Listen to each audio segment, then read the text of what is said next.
What is up, Lost Tribe? Welcome back to Pass the Rock, your weekly sports show on Twitch. My name is LT Pod. I'm here with LT Jesse. Jesse, how you doing? I'm doing great, Brian. Another week, another episode of Pass the Rock. We had a bit of a quiet week this week in sports, but we had the NCAA championship game, which we're going to talk about today, as well as some trades that went down in the NFL.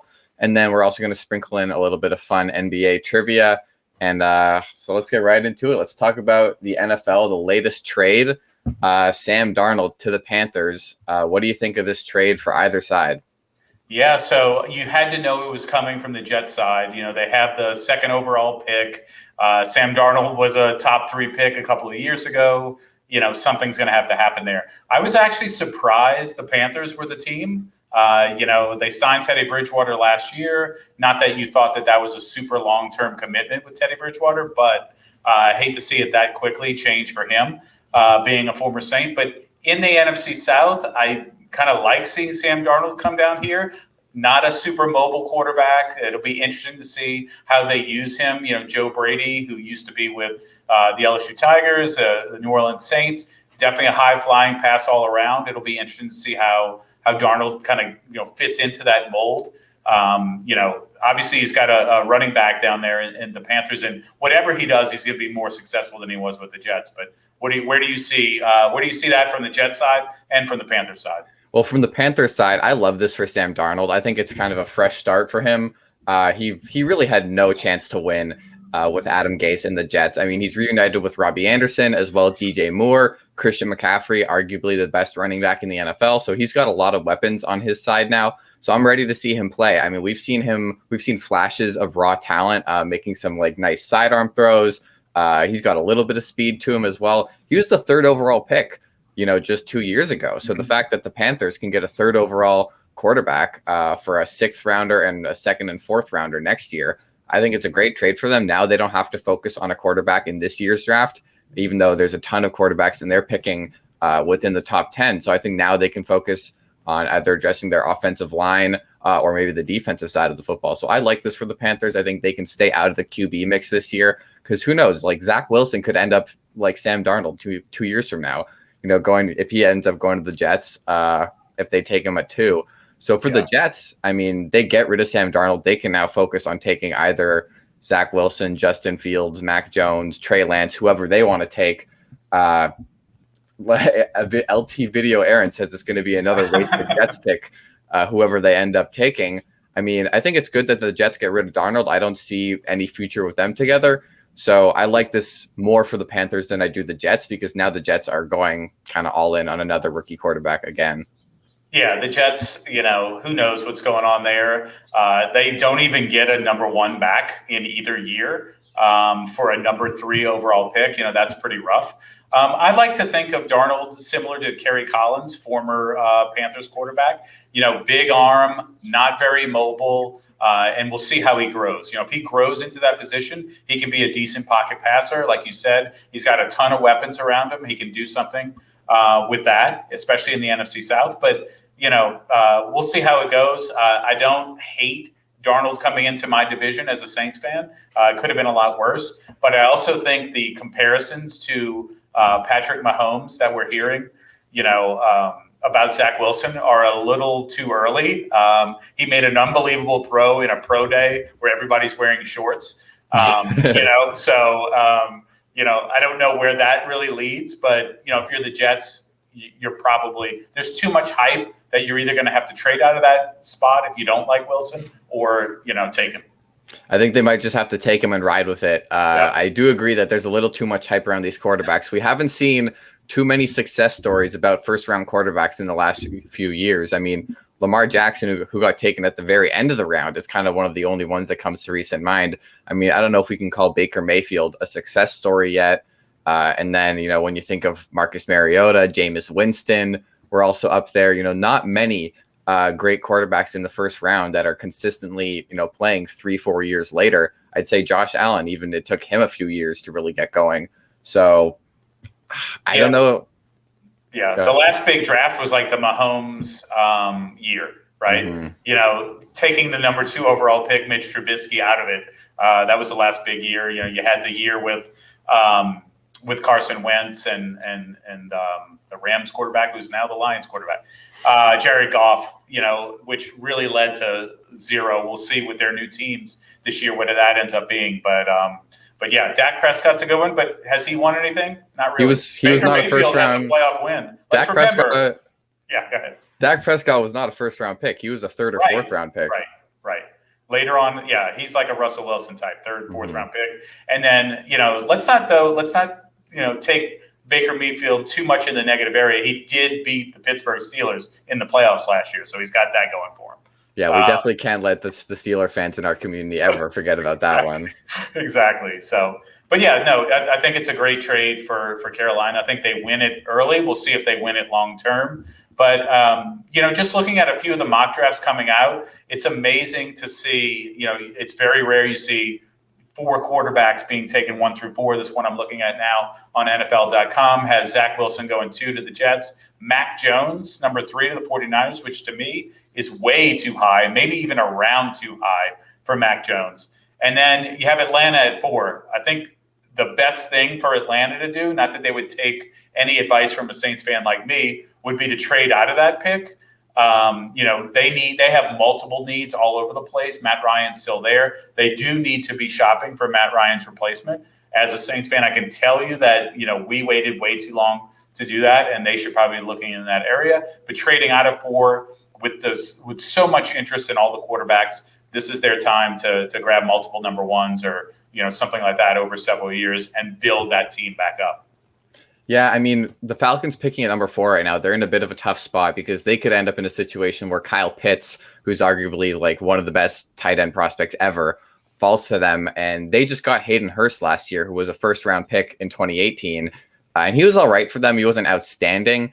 But, I mean, if they can get their hands on Kyle Pitts, then they could either trade out of that spot, knowing that other teams might want to go for Kyle Pitts, or take Pitts, either move along from Hurst or maybe move forward with a 2 tight end set and just get another weapon for Matt Ryan in one of his last few years there.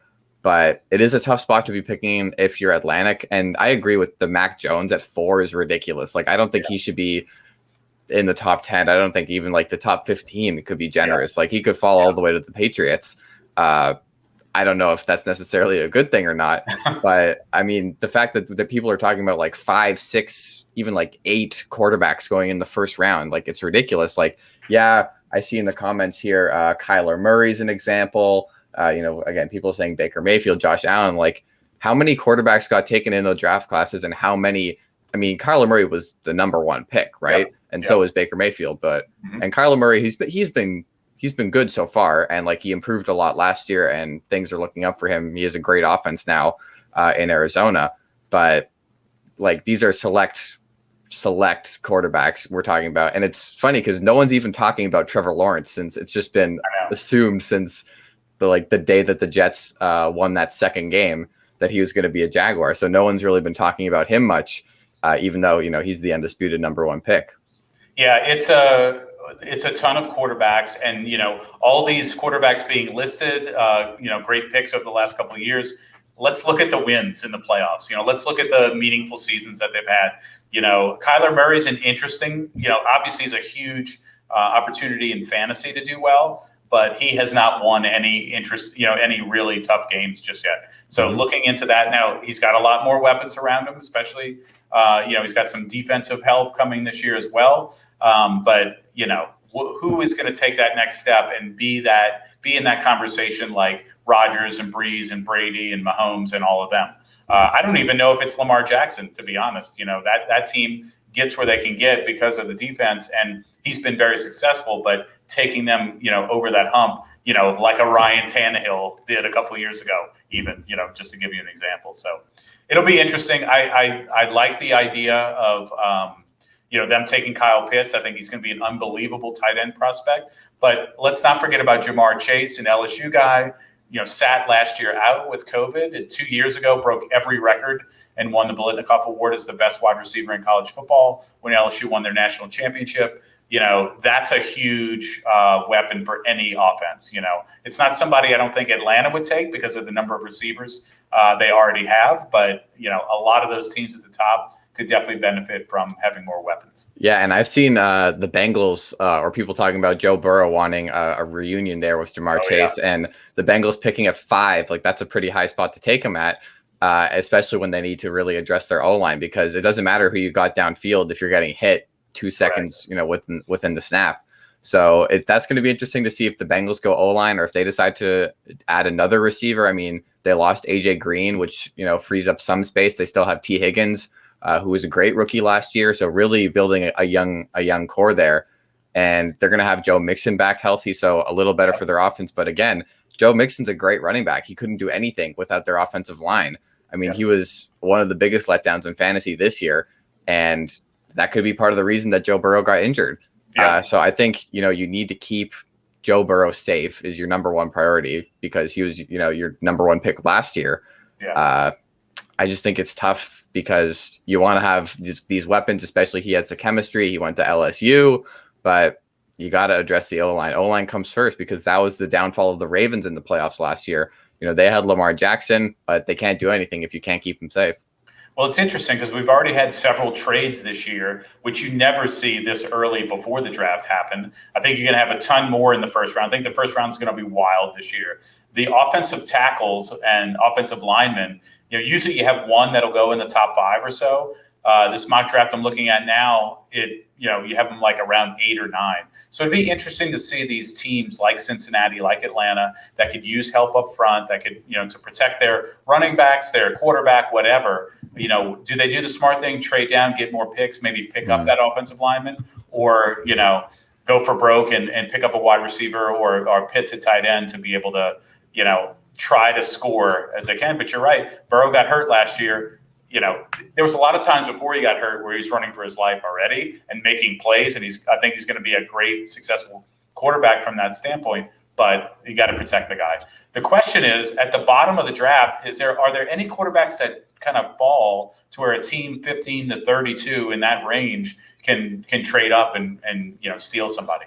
Possibly Trey Lance. I mean, like we just said, Mac Jones could also fall, but it's going to be interesting. I don't know if you remember the movie Draft Day, where everybody thought the quarterback was going to go number 1, and then a team didn't take him, and he slowly fell and fell and fell. I think that's something that could happen with some of these quarterbacks. Everyone's saying, oh, it's going to be QB for the first 4 picks.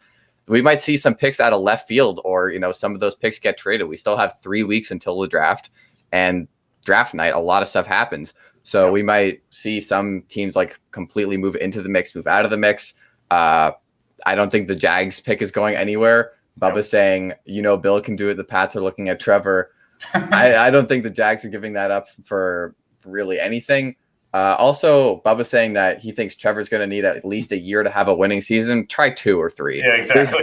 There's no way the Jags win more than 7 games next year, 6 games. Like, this is a team that was 1-15. Yeah, you can add one of the best QB prospects in the last few years, but they were 1-15 last year. There's a lot of issues there for sure. I think Justin Fields is the guy to me that seems to be dropping. Everybody was talking about him right after the championship game, and then he's kind of Wilson makes one throw, and then you've never heard of Justin Fields again. So I kind of have my eye on him as a potential. That those teams in 15 to 20 or 25 trading up, and maybe if he gets to like 10, 11, 12. Somebody making a big play and going after him, because he was the number 2 prospect after what he did in the semifinals and then in the championship game. Alpha Dog says he thinks Mac Jones is going 2nd to 4th round. That's what I said. I think he's a round too early. Yeah, and Lost Tribe Off, he's saying which QB has the best hair? It's got to be Lawrence, undisputed. And there's no doubt, and we'll move on from that question. That's a good one. Exactly. All right, let's talk a little bit about NCAA. We got our Final Four and the championship in the last week. Was that game between Gonzaga and UCLA, in which we saw UCLA tied it with 3 seconds left in overtime, 90-90, and then Jalen Suggs banks in a near half-court shot to win the game at the buzzer. I mean, have we seen any better ending to a game in like March Madness recently? The only one really that comes to mind is the 2016 championship. Chris Jenkins buzzer beater, because that was the championship game. But like, where does this rank on all-time greatest March Madness moments? Well, it was amazing that UCLA just kept hanging around and hanging around, hanging around. They tie it, and you think, well, okay, we're going to overtime. Who knows what can happen there? And then not only did he hit the shot, but it was a bank shot. Like he missed that shot and then made that shot. Just an unbelievable ending. I mean, I'd have to go back to many, many years ago, times where people wouldn't remember. But I remember in '95, UCLA beat the one seed, who was Arkansas that year, on a full court and then lay-in. But that was like the third round. So, I mean, with all the stakes of the Final Four, you have the famous shots in the history, like, Keith Smart for Indiana and obviously Michael Jordan for North Carolina. Christian Laettner. Huge Christian Laettner. Well, that was not even in the Final Four, though, that win. There's a ton of interesting plays, last plays, things like that. I think other than the North Carolina Michael Jordan shot, which occurred off of an error, Georgetown literally threw the ball to a North Carolina player. I think that was the most exciting game I've seen. And I was really disappointed we didn't get overtime. Oh, Bubba's saying Oral Roberts tops anything the Zags did all season. And Alpha Dog, let's not forget about Virginia in 2019 when they were like left for dead. They should have been out of that game. And then, there's a foul on Auburn.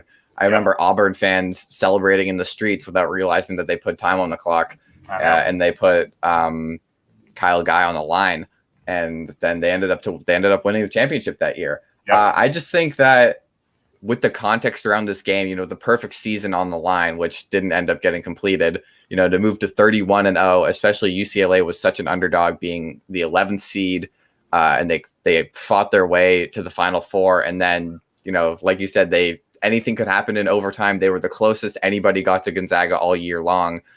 Just to end like that on a buzzer beater from near half court. I mean, you can't write any better than this. No. So I think this has got to be a top 3 game in March Madness history, with personally obviously UNC versus Villanova being the number 1. I don't think that the shot that got hit right before Chris Jenkins gets talked about enough. I believe it's Marcus Page. Off balance 3 to tie. Nobody talks about that anymore because that was an even better shot than the one that won the game. Right. And I would have loved to see obviously what the reaction would have been had there been a crowd in attendance, or at least a full capacity crowd. I'm sure the stadium would have erupted. But I mean, Jalen Suggs is living every single kid's dream in that moment. And then shortly after, not so much, after losing the championship. So that's the sad part. You're undefeated. You make it all the way there.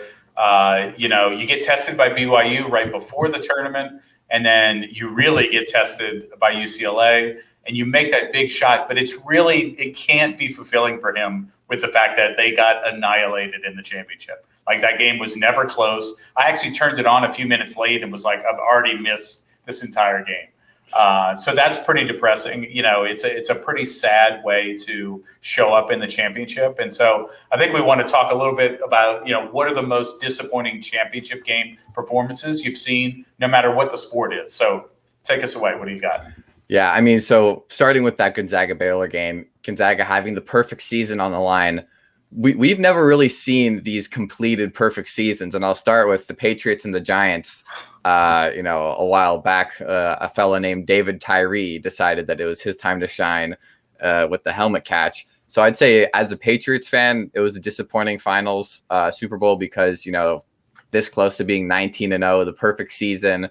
And then Eli Manning, the only guy who really could beat Brady consistently, comes up with that game. And then again, I mean, not as disappointing because it wasn't a perfect season, but when the Giants beat the Patriots again, I mean, it was a great game to watch because watching kind of history repeat itself with Mario Manningham making, a tremendous sideline catch. It was a great game, but again, those are pretty disappointing for me. On the flip side, though, we also have Patriots, Falcons, in my opinion, best Super Bowl ever, Super Bowl 51. I mean, was that disappointing, I guess, as a Falcons fan? Because I was livid for the first half and then couldn't keep my eyes off the TV for the second half. Yeah, I mean, we're really talking late in the third. It's still 28-9 in that game. Just an unbelievably terrible coaching job there, and not running the ball, turnovers, whatever. But fun fact about Super Bowl 42, when the Giants beat the previously undefeated Patriots, is that my son is named after Eli Manning because of that game. Wow. So little bet with the wife. We were between two names. Eli was one of them, Eli Manning from New Orleans. And I was like, look, if he beats the Patriots, totally in jest. If he beats the Patriots, we got to name our kid Eli. And, he's 12 years old now. So there you go. But, That's great. But yeah, really, really disappointing, because you made it that far. They essentially were going to break the Miami Dolphins 72 Miami Dolphins record and have the most wins in an undefeated season. Everything was right there. And for some reason, Tom Brady just could not beat Eli Manning. Not that Eli Manning was the sole, player in that game. Obviously, the pass rush was huge, and it was just a really disappointing feeling for the Patriots walking off after that one. And same with the Falcons, just a tough one. Another idea we had, the Warriors blowing the 3-1 lead to the Cavs in 2016. Unbelievable NBA Finals, probably the best one in the last 10 years or so. Of course, other than the Raptors championship, I'm sure would be your vote. But just, the Warriors had them. They could have had 3 or 4 championships in a row and just lay an egg. And maybe it's not lay an egg. Maybe it's that LeBron took it, but very disappointing on their end. Yeah, I mean, obviously you're disappointed as a Warriors fan, but I think everybody else, in the world was rooting for LeBron in that moment. I mean, maybe not the LeBron haters, but one of the best championships in recent memory, like you said, but definitely disappointing as a Warriors fan is you could have had a 4-peat.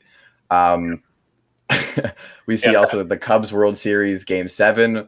Alpha Dog saying that's a good one. I was all for. Half of New Orleans is Cubs fans anyway, but so I was rooting for Cleveland to win that one, and just a back and forth game, and disappointing in the end for Cleveland, another city that had waited a long time for a championship. Yeah, I'd say for me the most disappointing championship in my recent memory is the 2014 NFL Super Bowl with the Seahawks and the Broncos.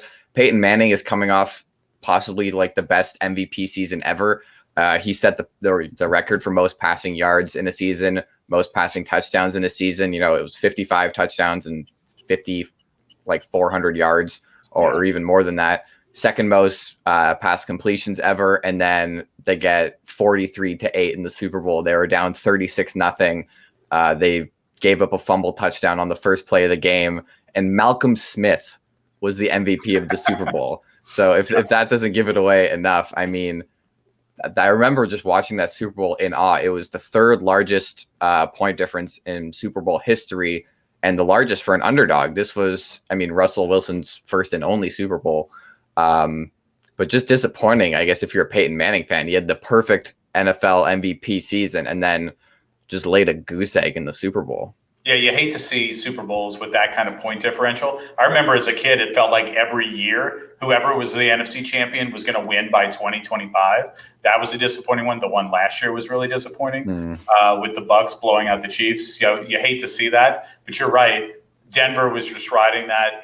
Peyton Manning was going to win his second championship. Obviously, he did a few years ago. Somebody else brought up Panthers Broncos, Super Bowl 50. That was just a defensive showing, by the Broncos that won that game. Yeah, Peyton Manning could have been anybody. He could have been Tim Tebow and won that game.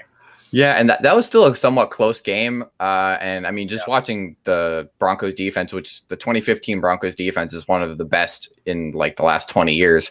Von Miller being Super Bowl MVP and just putting on a show. So that was a pretty good defensive battle. But yeah, I see Rams Patriots in the chat here too. That was like, even as a Patriots fan, was one of the most boring Super Bowls to watch. As a fan, you like the big plays, you like the offense. I guess maybe for some football minds, watching, really a chess game going back and forth was entertaining, but nothing really happened until Gronk caught that 30-yard pass downfield, which basically sealed the game. Was it 13-3? So let's be real. The karma of the Rams, they shouldn't have been there anyway. I'm not gonna say who should have been there, but they had karma against them for sure. Hey, I will say Drew Brees got the ball in overtime and nothing happened. So, that's true. But we're not going to talk about that. That is absolutely accurate. So cool. So moving on, let's talk a little NBA. What we got going on in the NBA this week? In the NBA, the Nuggets have been making a little jump in the last week or so. They're 8-2 in their last 10. They've won 6 straight, and they're currently 4th in the West. Just bringing us back to about a month ago, and the Nuggets were kind of on the playoff bubble at around 7 or 8. Do you think the Nuggets are going to stay in the top half of the West going into the playoffs? And is Aaron Gordon, that last piece that they needed? I heard him say that these are the easiest buckets he's ever scored in his career, just because of how Jokic opens up the floor. So what do you think of the Nuggets right now? Can they sustain this into the playoffs? And kind of what ranking do they go into the playoffs at? Yeah, I mean, not only are they 8-2 in their last 10, but they've won 6 in a row, right? So ever since they got Gordon at the trade deadline, they're undefeated. I think they continue. They're going to be probably third at the best, but I still don't see them, winning the West. There's too many good teams over there. I do think Aaron Gordon is the missing piece, and I think next year they're going to be, just as dangerous, if not more, because they'll have them a whole season already. But I see them, looking at the standings now, they're in 4th place. They're only a game behind the Clippers. I could see them surpassing one of either the Jazz or the Suns, but I think the Clippers stay in the top 3. It wouldn't shock me to see the Suns kind of come down to earth a little bit and the Nuggets take their place. And then with the Lakers, it just depends on when AD and LeBron are back. Yeah, I mean, I honestly, I think the Clippers are looking pretty good right now. Paul George had a great game the other night. And Alpha Dog saying, how about Curry against the Bucks the other night? Yeah, Steph Curry leading the shorthanded Warriors to a win over the shorthanded Bucks. They didn't have Giannis in that game, but Steph dropping 41 in his game. I said last week I thought Steph was going to drop 50 soon, and I thought it was going to happen against the Raptors, but turns out he didn't play the Raptors, and then the Raptors ended up beating the Warriors by a margin of 53 points, which was amazing to watch as a Raptor fan after we had lost 9 of our last 10.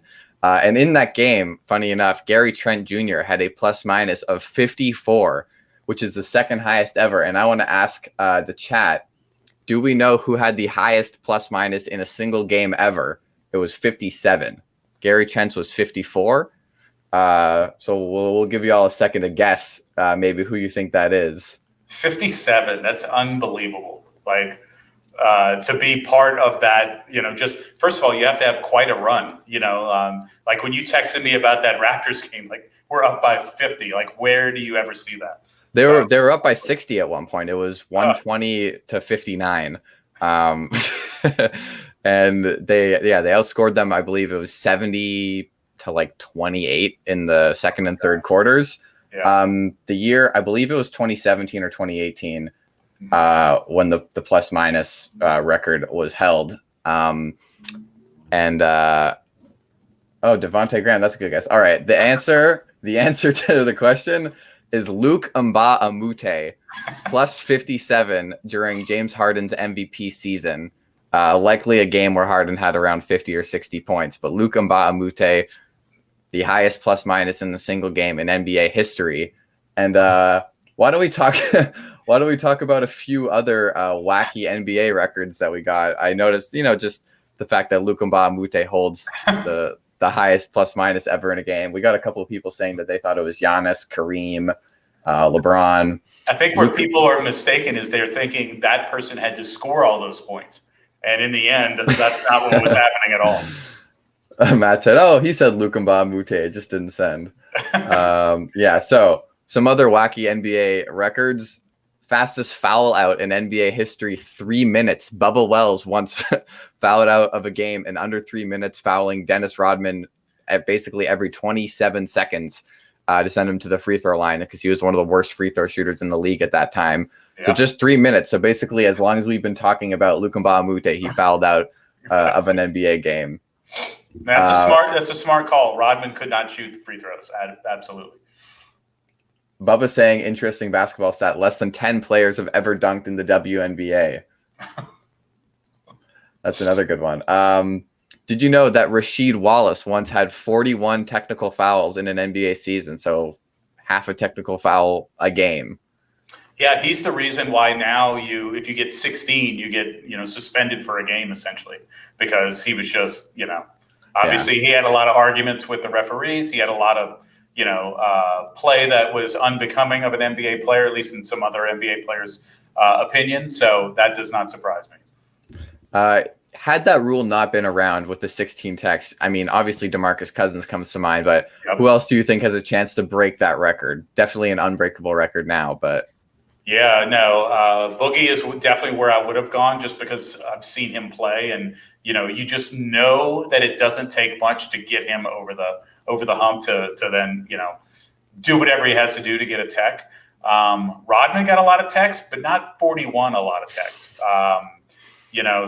I don't know. Today's NBA is so different than even 5 or 10 years ago when that was, getting a tech like that was, going to get you more calls on the other end, and not necessarily with the guys that got 41, but the guys that would get 8 to 10 a year or whatever. So tough to say who would take that mantle this year. And another one, I mean, we've seen a lot of teams in the East right now in the playoff picture below 500. The lowest team to ever make the playoffs was the Baltimore Bullets at 16-38, which is a 23% win percentage.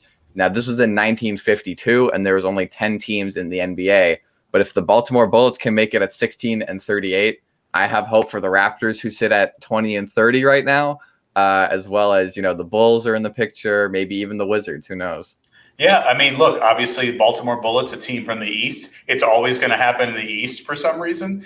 And this year, I don't know what the record is. We should probably look this up of what the most number of teams that are under 500 to make the playoffs, because at this point, it looks like 7, 8, 9, and 10 are under 500. 6, the Miami Heat, are 1 above 500. 5, the Hornets, 1 above 500.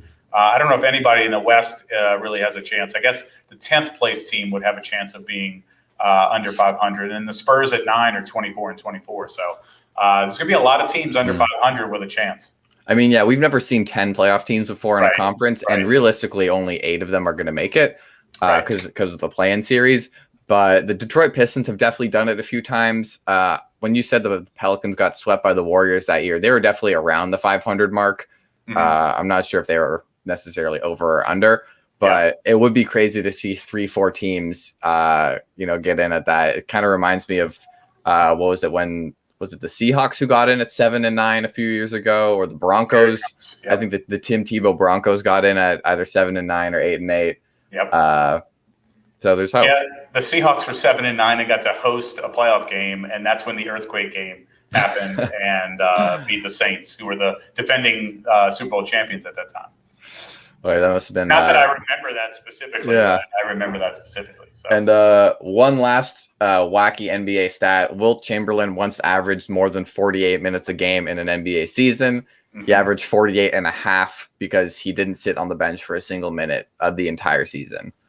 That is incredible. I can't even imagine playing 40 minutes in my local JCC basketball league, much less playing every single minute of every NBA game. But I mean, he was basically playing in your local JCC basketball league at the time. It's true. Yeah, he did score 100. So yeah, he did it because he didn't take any minute of any game off, and then there were games with overtime, which he played all the overtime games. So he averaged more minutes than there are in an NBA season. Just to think of how many. I mean, Wilt doesn't even seem real. The fact that he averaged 50 points a game for an entire season. He once grabbed 55 rebounds in a single game, averaged nearly 30 rebounds a game for a season. Like it's like NBA 2K my career at that point. Yeah. Oh yeah. Exactly. So. We'll finish off with one question from the audience. We got Bubba saying, back to NFL, thoughts on the Steelers QB situation. Is there a chance that Big Ben loses that starting spot? I mean, he's almost 40. So, I mean, and they just signed him to one more year, but do you think there's a chance he loses that starting spot by the end of possibly his last season in the NFL? No, I think he's Big Ben. He's going to have that as long as he wants it this year. I think they're going through the same, lack of forethought that the Saints went through last year and letting Drew Brees play one more year. Ben asked to play one more year. He's got one more year. They signed the quarterback from Washington, actually. Haskins, yeah.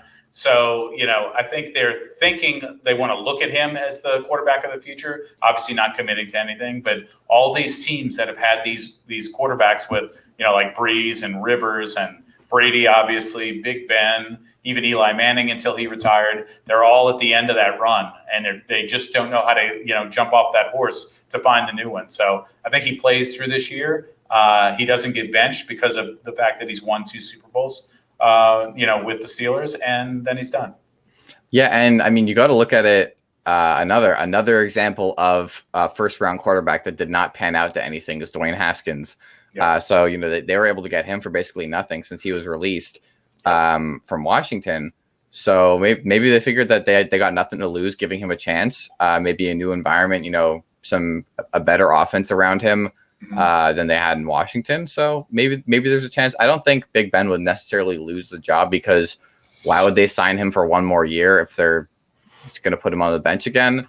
Right. So I think that Haskins is probably going to ride the bench, similarly to how Jameis Winston rode the bench in New Orleans, and then ideally they might see him take over next year, because I think that he's got to retire at this point. Yeah, I think they're just going to let that last year happen. I'd be shocked if this is going to not sit well with our community. I'd be shocked if the Steelers had a chance to really do something next year. I think they have the ability to make the playoffs, especially since 7 teams make it. But I don't think Big Ben's getting you anywhere you need to be, no matter how good that defense has been. And, they've lost several defensive pieces this offseason. So it'll be interesting to see. I think Ben rides out to the sunset, and then they have to figure out what the plan is for 2022 and beyond. Yeah, and to answer Alpha Dog, your question, we probably will have an LT, a Lost Tribe NFL draft competition.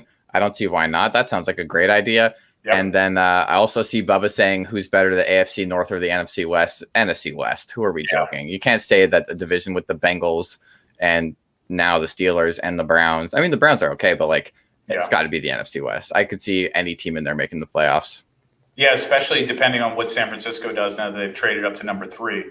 Their biggest issue last year was Jimmy Garoppolo for sure, and the 74 injuries they had. But they'll jump right back up there. Maybe not all the way to the top of the division, and then the Rams got better. The Seahawks are the Seahawks, and then Arizona got better. So I think I'm going NFC West on this one. Yeah, me too. That's going to do it for this week of Pass the Rock with myself and Brian. We're going to see you guys here again next week, same time. We appreciate Bubba, Alpha Dog, everybody who's been active in the chat today. We love the questions. We want to see more questions from the audience. So you can either hit us up on Discord or, pass the rock at losttribeesports.org, or just throw them in the chat here. And we'll be here next week. You can catch this episode again on YouTube. If you missed any of it, Lost Tribe Esports on YouTube, go subscribe. And you can catch us there. You might see a few short clips. And again, we are coming to TikTok soon, likely in the next month. So you can catch us on the TikTok, on Pass the Talk. That's right, Pass the Talk. Thank you, Bubba. I know all the slang. And just to answer this last question, come on now. Come on. Go Padres. Yeah, unless we're talking about Madden. But more to come on that. More to come. All right, we'll see you guys next week. Thanks.